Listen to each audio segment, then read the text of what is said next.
창세기 2장 18절 말씀 다 같이 한 목소리로 봉독하겠습니다. 여호와 하나님이 이르시되 사람이 혼자 사는 것이 좋지 아니하니 내가 그를 위하여 돕는 배필을 지으리라 하시니라. 아멘. 오늘 가정의 주권자 하나님 마지막 시간 우리 말씀 전하도록 하겠습니다. 이전에 한국에 있을 때 거기에 고시원이라는 곳이 있습니다. 이 고시원은요, 고시를 준비하는 사람들이 들어가 있는 거예요. 그래서 사법고시, 행정고시를 준비하는 사람들이 고시원에서 공부하기 위해서 고시원이 처음에 이렇게 만들어졌습니다. 그래서 고시원에 들어가면요, 거기 특별한 것이 있는 것이 아니라 작은 방이 하나 있어요. 작은 방이 있고, 그리고 그 안에 책상이 하나 있어요. 공부해야 되니까 책상이 있고, 그리고 거기에 잠잘 수 있는 침대가 한 요만큼 조그만 게 딱 붙어 있습니다. 그리고 방에 공간이 거의 없어요. 그리고 그 문을 열고 나가면 옆에 공동으로 사용하는 그 부엌이 있습니다. 그래서 그 부엌에서 간단하게 요리를 해 먹을 수 있고, 그리고 그 옆에 화장실하고 샤워실이 달려 있습니다. 그게 전부입니다. 고시원에 딱 들어가면 다른 생각을 할 게 별로 없어요. 그냥 공간이 그거밖에 안 되니까 그냥 앉아서 공부하다가 시간 되면 가서 밥 먹고, 그리고 시간 되면 씻고 잠자고, 이것밖에 할 수 없는 것이죠. 저도 거기에 몇 달간 머물렀던 적이 있습니다. 제가 사법고시를 보려고 했던 것이 아니고요. 신학대학원 입학시험을 준비하기 위해서 몇 달간 들어가서 고시원 생활을 했던 기억이 있습니다. 그래서 교회 가는 시간 외에는요, 집에도 가지 않고 거기서 먹고 자고, 그리고 책상에 앉아서 공부하고, 그렇게 몇 달의 시간을 쭉 보냈어요. 어느 날 이제 교회에 갔다가 다시 고시원을 향해서 돌아왔습니다.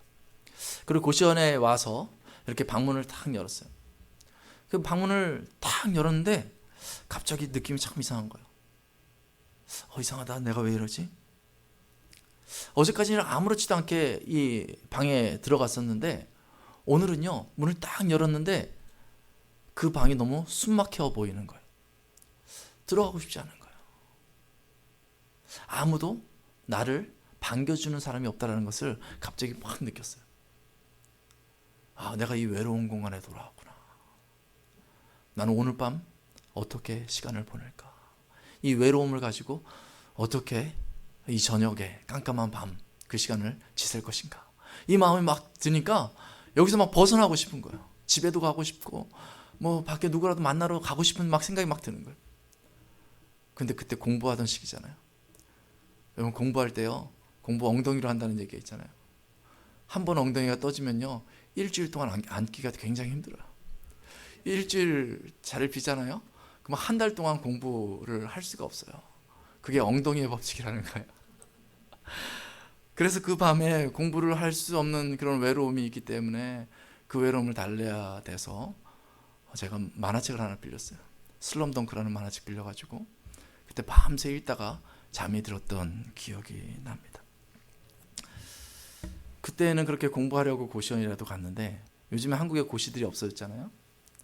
요즘에는 고시원에 있는 사람들이 공부하려고 있는 게 아니라 젊은이들이 갈 곳이 없어서 그 고시원에 머문다라는 소식을 종종 듣습니다. 그 얘기를 들을 때 저는 탁 드는 생각이 얼마나 외로울까.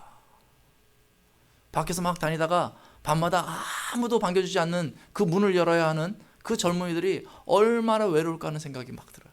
제가 경험해 보니까. 여러분, 이 땅을 살아가는데 외로움이 있습니다. 곳곳에 외로움의 흔적들이 있는 것 같습니다. 제가 좋아하는 책 중에 남자는 무슨 생각을 하며 사는가라는 책이 있어요. 이 남자에 대해서 써놓은 책인데 거기 보면 남자는 혼자만의 동굴이 있다는 거예요. 그래서 혼자만의 동굴에서 늘 땅을 판다는 거예요. 자기 혼자만의 세계를 위해서 열심히 땅을 판다는 거예요. 그 안에는 외로움이 있습니다. 남자들만 그러겠어요? 여자들도 그러겠죠. 이 땅을 살아가는데 사람들이 외로움을 달래기 위해서 전전긍긍한다는 뉴스 기사를 종종 읽습니다.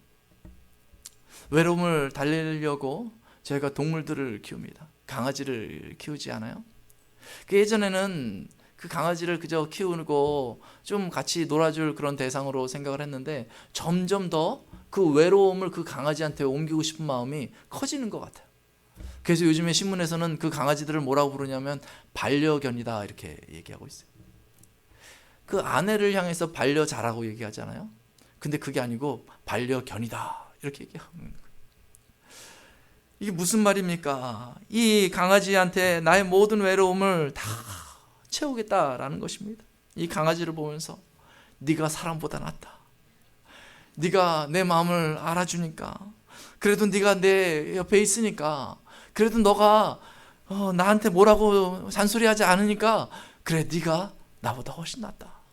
네가 나의 외로움을 채워줄 수 있다 하면서 반려견이라고 그렇게 부르는지도 모르겠습니다. 요즘에 어떤 신문 보니까 그 사람들의 외로움을 알고 과학자들이 반려 로봇을 만들기도 한다고 합니다. 오늘날 외로움을 달랠 만한 장치가 훨씬 많아져요. 어떻게 외로움을 달랠 수 있을까? 계속해서 개발합니다. 그런데 참 놀라운 것은요, 사람들의 외로움을 달래기 위해서 많은 것들을 만들고 개발하고 또 같이 살도록 하는데도 불구하고 외로움은 점점 더 커져 간다는 소식을 듣게 되는 것입니다. 우리의 외로움, 이 외로움을 어떻게 채울 수 있습니까? 여러분들은 어느 순간 가슴에 그 외로움의 바람이 확 몰려올 때 어떻게 그 외로움을 해결하십니까? 하나님은 사람의 외로움을 너무나 잘 아십니다. 그 고독을 이해하시는 분이십니다. 그래서 하나님이 이렇게 표현하시는 거예요. 사람이 혼자 사는 것이 좋지 아니하니. 아담이 하나님한테 하나님 나 외로워요 이렇게 얘기하기 전에 하나님이 먼저 선언해 주신 것입니다. 사람이 혼자 사는 것이 좋지 아니하니. 어떤 분은 이렇게 생각할지 모르겠어요. 아담이 살던 그때에 아담 주변에는 수많은 동물들이 가득했고 새들까지도 아담에게 찾아왔고, 정말 아담이 그 동산에서 외로울 게 뭐가 있냐고 라고 묻고 싶은 분이 있을지 모르겠습니다. 그러나 하나님의 눈에는 아담이 외로워 보이는 거예요.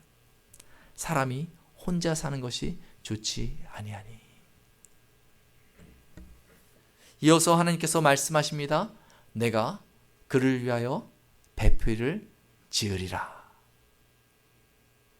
이게 무슨 말입니까? 혼자 산 그 외로움을 뭘로 채워준다고요? 배필을 지어서 채워주신다라고 가르쳐 주시는 것입니다. 이것은요, 종간의 차별이 아닙니다. 하나님이 만드신 그 자연의 법칙입니다. 사람은 사람을 통해서 위로받을 수 있습니다. 사람은 사람을 통해서 그 외로움을 채울 수 있는 것입니다. 여러분 많이 해보지 않았습니까? 외로움을 채우기 위해서 동물도 키워보고, 돈도 열심히 막 모아보고, 쇼핑도 해보고, 여행도 가보고, 스마트폰도 외로움이 떨어질 때까지 해보고, 막 해보지 않습니까? 그런데 그것으로는 외로움이 완전히 채워지지가 않아요. 조금 잊혀지는 것 같다가 다시 외로움이 이 마음에 가득한 것을 곧 발견하게 되는 것입니다. 사람은 사람을 사랑할 때 그 외로움을 떨쳐버릴 수 있는 것입니다. 이게 참 놀라운 것입니다. 사랑에만 빠지면 외로움이 싹 없어지는 거예요. 특별한 거 하지도 않는데 사랑만 하면 외로움이 사라지는 거예요. 이전에 한국에서 청년부를 담당할 때입니다. 방학 동안에 그 청년부들이 매일 교회에서 모였어요. 그래서 아침 9시에 모여서 같이 성경 공부하고, 그 다음에 같이 영어 공부하고, 저녁 5시까지 우리가 실력을 키워야 된다 하면서 공부하고, 또 각자 자기 전문 분야에 대한 거 준비하고, 이렇게 시간을 같이 보냈던 기억이 있습니다. 그런데 그렇게 매일 만나다 보니까 서로에 대해서 너무나 잘 아는 거예요. 근데 이렇게 봤는데 어떤 여학생이 탁 눈에 띄어요. 제가 평소에 안 저랬는데 갑자기 너무 행복해 보이는 거예요. 그래서 제가 운만 띄었어요. 그 여학생이 제일 먼저 왔길래 너 요즘 좀 이상해 보인다. 그렇게 웃만 띄웠거든요. 그랬더니 스스로 고백하더라고요. 사귀는 사람이 생겼다고. 그래서 전 너무 궁금한 거예요. 그 누구냐? 그랬더니 동네 오빠래요. 그때 문이 딱 열렸는데 그 동네 오빠가 딱 들어오더라고요. 저희 교회 청년 하나가 딱 들어와서 둘이 사귀고 있다고 그런 얘기를 했습니다. 그 얘기를 딱 들었을 때, 야, 그럼 어떻게? 이런 생각이 들지 않았어요. 야, 니네 진짜 행복하겠구나. 사랑에 빠졌으니까 얼마나 좋겠니? 하는 생각이 마음에 확 들었어요. 사람이 사람을 만나면 사랑하게 되는 거예요. 사랑은요, 두 사람이 있어야 가능한 것입니다. 만약 어떤 청년이 저한테 이렇게 고백했다고 생각해봐요. 목사님, 제가 사랑에 빠졌어요. 그럼 제가 당장 묻지 않겠어요? 그래, 누구랑 사귀는 거니? 누구를 사랑하는 거야? 저는 저 자신을 너무 사랑해요. 만약 청년이 그렇게 얘기하면 너무 황당하잖아요. 에라, 그건 사랑이 아니야. 이렇게 제가 얘기해 주지 않겠어요? 사랑은요, 두 사람이 있을 때 가능한 것입니다. 대상이 있을 때 가능한 것이 바로 사랑인 것입니다. 하나님께서 그걸 너무 잘 아셔서 아담에게 그 사랑할 수 있는 대상, 아내를 허락해 준 것입니다. 가정은 그렇게 시작되었습니다. 깊은 체험을 가지라고 하나님께서 짝을 만나게 해주시고, 그렇게 사랑의 공동체를 하나님께서 허락해 주신 것입니다. 오늘 본문에 보면은 이 하나님께서 허락하는 이 여인이 바로 돕는 배필이라고 기록되어져 있습니다. 이 구절을 보고 어떤 사람들은 막 이렇게 생각하는 경우도 있어요. 그래, 여자들은 남자들을 도와야 돼. 뭐 이렇게만 생각하는 것 같아요. 내가 이렇게 뭔가 해나갈 때 여자들은 그것을 옆에서 돕는 그런 역할을 해야 하는 것이 바로 여자야. 이렇게 생각하는 경우가 있어요. 그런데 저는 이 본문을 보면서 그런 생각을 해봅니다.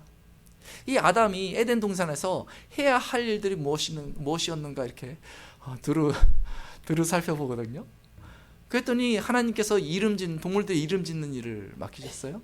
그리고는 그 만물을 다스리는 역할을 감당케 하셨어요. 그리고 과일을 따먹으면 됐어요. 아담이 감당하지 못할 일을 하나님께서 맡기시지 않으셨어요.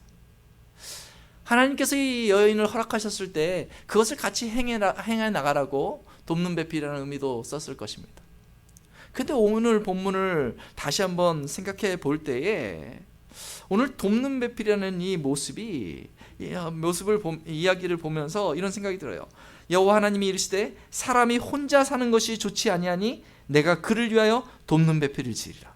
혼자 사는 것과 돕는 배필과 같이 연계성이 있다라는 것을 발견할 수 있는 것입니다.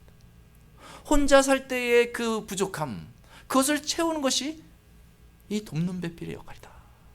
외로움을 채워주는 것이 바로 돕는 배필의 역할이다. 가정은 무엇인가? 가정은 그 외로움을 채우는 곳이다.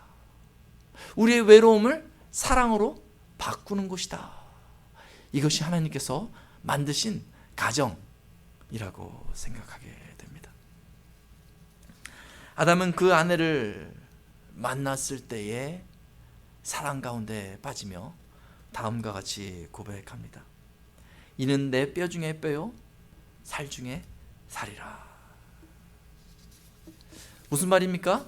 내 몸이다, 이렇게 얘기하는 것입니다. 우리가 동물들을 보면서요, 이쁘다고는 얘기하잖아요. 이쁘다, 멍멍, 아이고 이쁘다, 이렇게 동물들을 보면서 얘기는 하잖아요. 근데 동물을 보면서, 강아지를 보면서 이는 내 뼈 중에 뼈요 내 살 중에 살이다, 이렇게 얘기하는 사람은 아무도 없습니다. 이 표현은요, 가정, 아내와 남편, 사람의 관계에서만 있을 수 있는 것입니다. 이는 내 뼈 중에 뼈요 내 살 중에 살이라.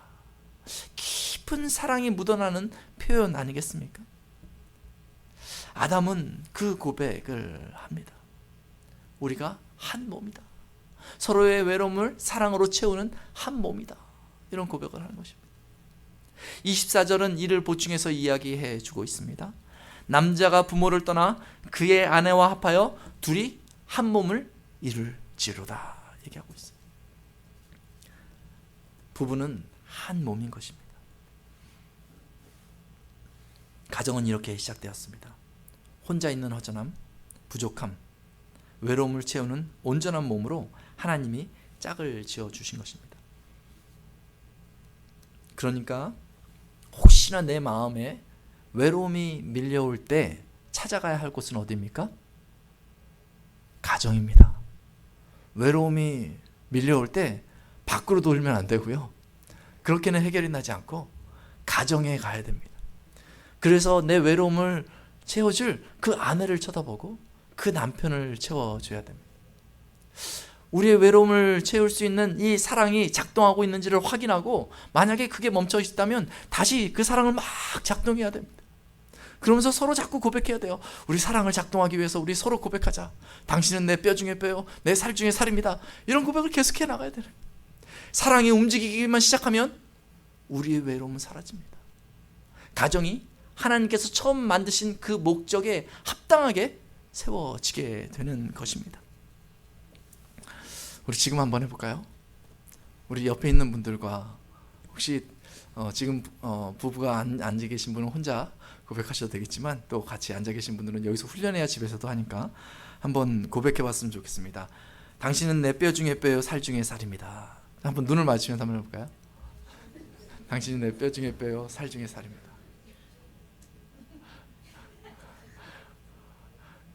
네, 한번 고백하고 나니까 뭔가 좀 더 하고 싶은 말이 있죠. 서로 어색할 때, 마음에 외로울 때 그냥 저 사람이 날 알아주겠지 이렇게 생각하면 안 돼요. 그게 아니라 가서 고백하는 거예요. 사랑의 고백을 해보는 것입니다. 우리 안에 사랑이 움직여야 되니까 사랑의 고백을 자꾸 해보는 것입니다. 그때 하나님께서 이 만드신 이 가정이 얼마나 아름다운 것인가를 다시 경험할 수 있게 하고 되고, 사랑을 딱 느낄 때에 진짜 외로움과 고독과 이런 것은 기억도 나지 않게 되는 것입니다. 하나님께서는 이 가정을 세울 때에 하나님의 형상을 따라 세워주십니다. 하나님은 어떤 분이십니까? 바로 사랑이십니다. 하나님의 사랑의 속성을 이 가정에 공유해 주신 것입니다. 하나님께서 만드신 이 가정의 사랑, 여러분들이 매일마다 경험하게 되기를 예수님의 이름으로 축원합니다. 하나님께서는 이렇게 온전하게 가정을 만들었는데 사람들이 이 가정의 온전함을 잃어버리고 나에게 준 그 사람의 소중함을 잃어버릴 때 가정은 위기 가운데 빠집니다. 개인은 큰 고통을 느끼게 되는 것입니다. 가정을 흔드는 것이 있는데 그것은 뭐냐면 바로 죄입니다. 사랑이 깨지자 아담은 아내를 내 몸으로 여기지 않습니다. 아담이 이 죄가 들어왔을 때 아내를 향하여서 다음과 같이 이야기하는 것입니다. 하나님이 주셔서 나와 함께 있게 하신 여자 때문에 내가 선악과를 따먹었다. 죄를 졌다. 이렇게 블레임하는 모습을 보게 됩니다. 우리가 한 몸이라면서요. 한 몸이라고 하면요, 아내가 잘못했으면 누구의 잘못입니까? 바로 나의 잘못이에요. 만약 내 손이 잘못하면요, 누구의 잘못입니까? 얘 때문에 그래요? 아니, 나의 잘못이에요. 그런데 지금 아담이 하와를 블레임하는, 나무라는 그 모습, 하나님 앞에 이야기하는 그 모습을 보면 이 아내가 나와 한 몸이 아니다 라고 얘기하는 것과 같습니다. 죄가 들어오면 한 몸이라는 이 사실을 망각하게 되고 서로를 향하여서 사랑이 아니라 미움과 손가락질을 하게 되는 것입니다. 이때부터 시작해가지고 죄의 습성 때문에 가정이 지금까지 큰 위기를 경험해 왔습니다. 레위기 20장, 신명기 24장은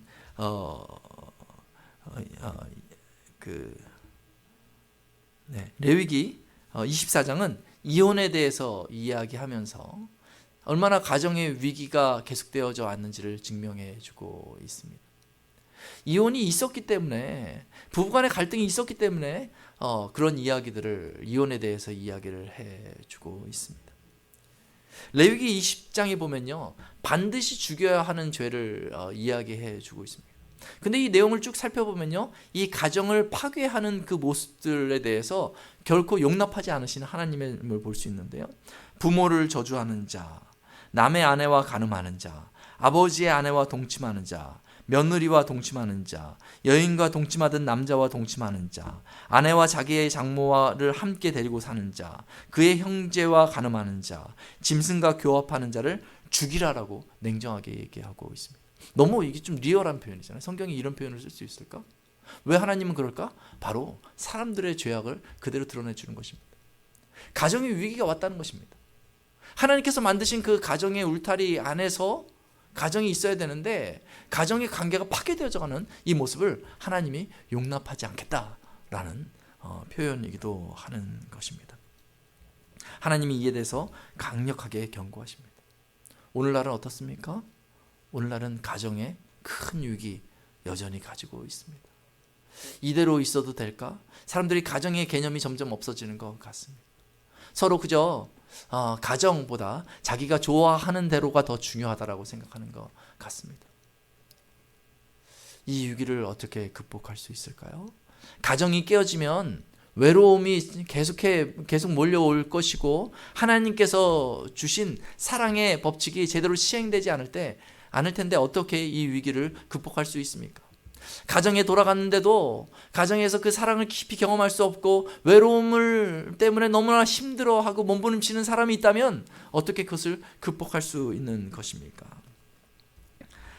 하나님께서는 예수 그리스도를 보내주시고 처음 만드신 하나님의 사랑의 공동체 가정을 회복하기 위하여서 하나님께서 새로운 사랑의 공동체를 만들어 주셨는데 그것이 바로 교회입니다. 하나님께서는 이 교회를 통하여서 다시 하나님의 사랑, 사람 간의 사랑의 관계를 회복하길 원하시고 이것을 통하여서 하나님께서 세우신 가정도 회복하길 원하시는 것입니다. 요한복음 13장 34절과 35절은 이렇게 얘기하고 있습니다. 새 계명을 너희에게 주노니 서로 사랑하라. 내가 너희를 사랑한 것 같이 너희도 서로 사랑하라. 너희가 서로 사랑하면 이로써 모든 사람이 너희가 내 제자인 줄 알리라. 참 놀라운 말씀 아닙니까? 너희가 서로 사랑하기만 해도 모든 사람이 너희가 내 제자인 줄을 안다라고 얘기하고 있는 것입니다. 사랑이 깨어졌는데 깨어진 세상에 사람들이 살고 있는데 이 교회 안에 있는 사람들이 하나님의 사랑으로 서로를 사랑하면 그 사람들이 깜짝 놀라고 이곳에 외로움을 털어버릴 수 있는 그 사랑이 있구나 라고 다가오게 되고 우리 교회가 바로 예수 그리스도의 제자된 교회인 것을 알게 된다라고 가르치고 있는 것입니다. 저희가 오늘 제자훈련 사역훈련 수료식을 했지만은 그냥 공부한 것으로 예수님의 제자됨을 세상 사람들이 알지 못합니다. 그저 내가 배운 걸 가지고 다른 사람한테 이야기하는 것으로도 부족합니다. 그것 가운데 무엇이 있어야 됩니까? 바로 사랑이 있어야 하는 것입니다. 교회에 사랑이 있어도 되고 없어도 되는 것이 아니라 사랑이 없으면 교회다울 수 없다라는 것을 이야기해 주고 있습니다. 인류가 잃어버린 사랑의 공동체, 교회를 통해서 하나님이 회복하기를 원하시는 것입니다. 이 교회라는 곳이 참 특이한 곳입니다. 이 교회는 가정과 같은 곳이라고 분명히 말할 수 있습니다. 로마서 12장 4절은 이렇게 증언합니다. 이와 같이 우리 많은 사람이 그리스도 안에서 한 몸이 되어 서로 지체가 되었느니라. 우리도 뭐라고요? 한 몸이다 라고 얘기하고 있어요. 하나님께서 가정을 처음 만드셨을 때요, 그게 뭐라고요? 한 몸이다 라고 서로 고백했던 것 같이, 그 안에 사랑이 있었던 것처럼 교회도 많은 지체가 있지만 한 몸이다, 이렇게 우리에게 가르쳐 주는 것입니다.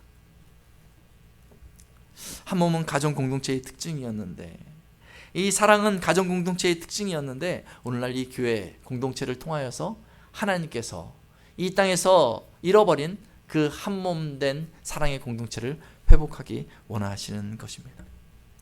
그럴 때 이런 질문을 할 수 있습니다. 어떻게 교회가 사랑의 공동체가 온전히 될 수 있습니까? 정말 다양한 사람들이 이곳에 모여 있습니다. 성격도 너무 다르고요, 가지고 있는 것도 너무 다르고, 환경도 너무 다르고 해서 이렇게 대화할 때마다 상당히 어려움을 겪습니다. 나 같지가 않습니다. 그런데 어떻게 사랑의 공동체를 이룰 수 있습니까? 라고 질문하는 경우들이 많이 있습니다. 그 질문 앞에 대답할 수 있는 답은 한 가지밖에 없습니다. 에베소서 2장 14절은 말합니다. 그는 우리의 화평이신지라 돌로 하나를 만드사 원수된 것 곧 중간에 막힌 담을 자기 육체로 하시고, 원수된 것, 불편한 것, 어색한 것, 그것을 예수 그리스도가 십자가에서 하셨다.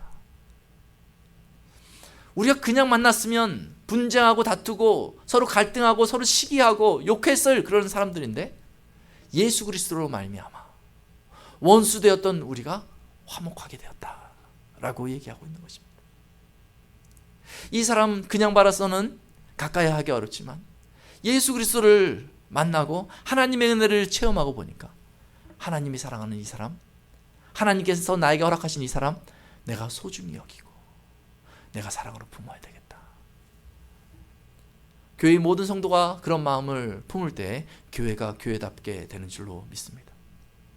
그냥 교회에 나왔다고 저절로 이곳에서 막 좋아지고 사랑 경험하게 되는 것이 아닙니다.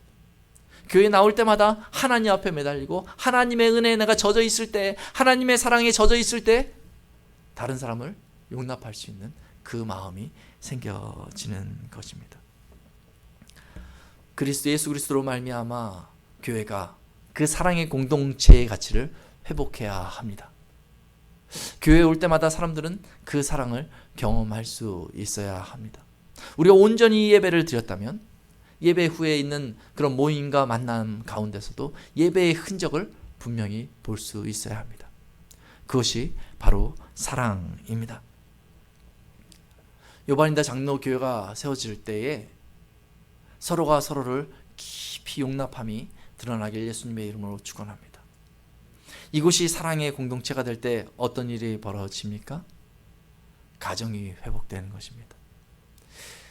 하나님의 사랑을 체험하고 하나님의 사랑으로 사랑할 대상을 내가 만날 때에 집에 돌아가 보니까 그동안 내가 돌아보지 못했던 아내와 남편과 자녀들이 있는 것을 깨닫게 되는 것입니다. 분명히 나에게 여전히 잘 못하고 내 마음을 속상하게 하는 아내와 남편과 자녀들일 수 있지만 이제 내 마음의 변화가 생긴 거예요. 예수 그리스도 안에서 허락된 아내와 남편과 자녀, 이 가정 공동체를 사랑으로 품을 수 있는 넉넉함이 우리 안에 일어나게 되는 것입니다. 여러분, 오늘 교회 나올 때 외로움을 가지고 나오신 분이 있습니까? 다른 데로 가시면 안 됩니다. 교회에 오신 거 잘하셨습니다. 그리고 또 가정으로 가셔야 합니다. 다른 곳에서 여러분들의 외로움이 채워지지 않습니다. 여러분, 이제 그 외로움이 하나님 안에서, 예수 그리스도 안에서 채워주신 분이 있습니까? 그러면 그것을 실천해 보십시오. 실천하면 어느 날 그것이 나에게 다시 돌아올 것입니다. 나의 위로로 말미암아서 사랑이 회복된 그 사람이 다시 나를 사랑함을 경험하게 될 줄로 믿습니다. 교회에서, 가정에서 예수 그리스도 안에서 주어진 그 사랑을 주고 받으며 우리의 외로움을 떨쳐버려서 하나님께서 계획하신 사랑의 공동체 이루시는 여러분 되시길 예수님의 이름으로 축원합니다.